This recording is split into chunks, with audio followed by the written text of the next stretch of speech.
मेरे बच्चे, तुम्हारे जीवन में कोई ऐसा व्यक्ति था जिससे तुमने अपने सारे रिश्ते खत्म कर दिए हैं।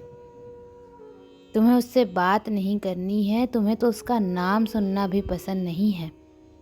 अब तुम उसे अपने जीवन में दोबारा नहीं चाहते हो, क्योंकि उसने तुम्हारे साथ जो किया तुम उसे कभी भूल नहीं सकते मेरे बच्चे।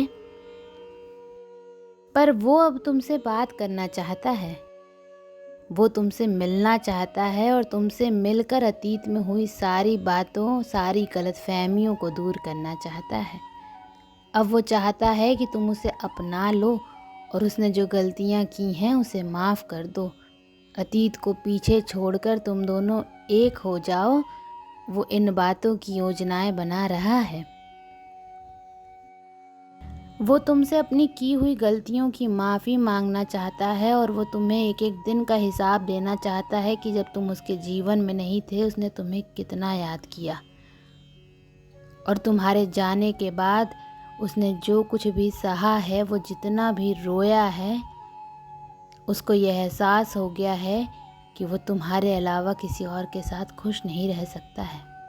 वो ये बातें तुमसे मिलकर करना चाहता है मेरे बच्चे। वो तुम्हें अपने जीवन में वापस लाना चाहता है, पर ये निर्णय तुम्हारा है कि तुम उसे माफ़ करोगे या नहीं करोगे। एक बात हमेशा याद रखना, मैं ये संदेश, ये संकेत तुम्हें इसलिए नहीं देती हूँ कि तुम उसके जीवन में वापस चले जाओ। तुम कभी ये मत सोचना कि मेरी माता ये चाहती हैं कि मैं उसे अपना लूँ, मैं उसकी की हुई गलतियों को भूल जाऊं। अगर तुम्हारा दिल कहता है, क्योंकि मैं तुम्हारे दिल में ही वास करती हूँ, अगर तुम्हारी अंतरात्मा कहती है, अगर तुम्हारे इंट्यूशंस कहते हैं कि वो व्यक्ति बदल सकता है, उसने जो गलतियाँ की हैं वो गलतियाँ माफ़ करने लायक हैं, तभी उसे माफ़ करना और तभी उसके जीवन में वापस जाना। तुम जिस मार्ग पर भी चलोगे, तुम्हारी माता हमेशा तुम्हारे साथ रहेंगी, और अगर उसकी गलतियां माफ़ करने लायक नहीं हैं, तो तुम ये सोच भी कैसे सकते हो कि तुम्हारी माता तुम्हें वापस उस नरक में ढकेलने के लिए ये संदेश दे रही हैं। अगर उसने तुम्हें मौत के मुंह में छोड़ दिया था, तो तुम ये सोच भी कैसे सकते हो कि तुम्हारी माता फिर से तुम्हें वो सब देखने को कह रही हैं। मैं कभी ऐसा नहीं कर सकती हूँ मेरे बच्चे। मैंने आज तक जो कुछ भी किया है और जो कुछ भी करूँगी, वो सब तुम्हारे हित में ही होगा। वो क्या सोच रहा है, कब क्या कर रहा है, ये सब सिर्फ तुम्हें इसीलिए पता चल रहा है कि तुम और मजबूत बनो। अगर वो दुखी है और तुम्हें ये बात पता चल रही है कि वो दुखी है, तो सिर्फ इसलिए पता चल रही है क्योंकि उसका दुख ही तुम्हारी सच्चाई का प्रमाण है। उसके आंसू ही ये प्रमाण है मेरे बच्चे कि उसने तुम्हारे ऊपर जो भी लांछन, जो भी आरोप लगाए, वो सब गलत थे, वो सब गलत थे। अब वो गलत साबित हो रहा है। इसका मतलब ये नहीं कि उसके आंसू दिखाकर मैं तुम्हें उसके जीवन में वापस भेजना चाहती हूँ।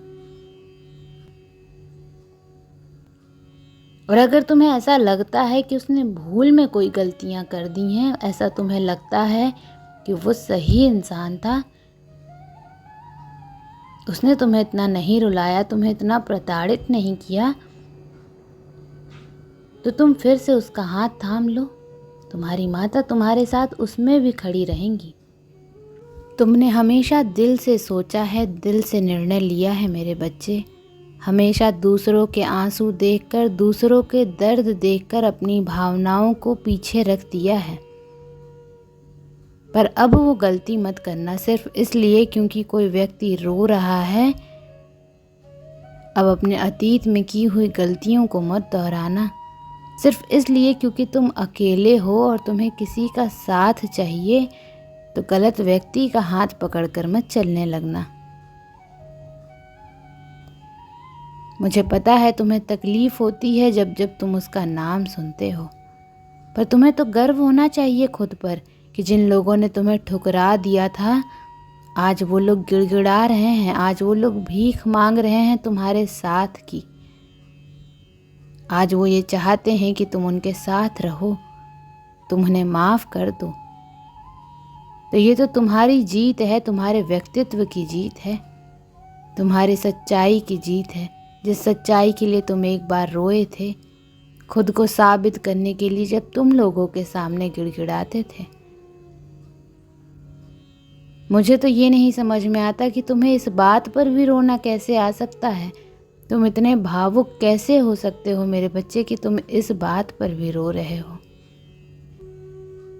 तो अब अपने हृदय को एक तरफ रखकर अपने दिमाग से अपने भविष्य का सोचो। मैंने तुम्हारे लिए कुछ अच्छा ही लिखा होगा, कुछ अच्छा ही सोचा होगा। तो अपनी माता पर यकीन रखकर सारी बातें सोचकर तब कोई निर्णय लो। और तुम जो भी निर्णय लोगे, तुम्हारी माता हर निर्णय में तुम्हारा साथ देंगी। ओम नमः शिवाय।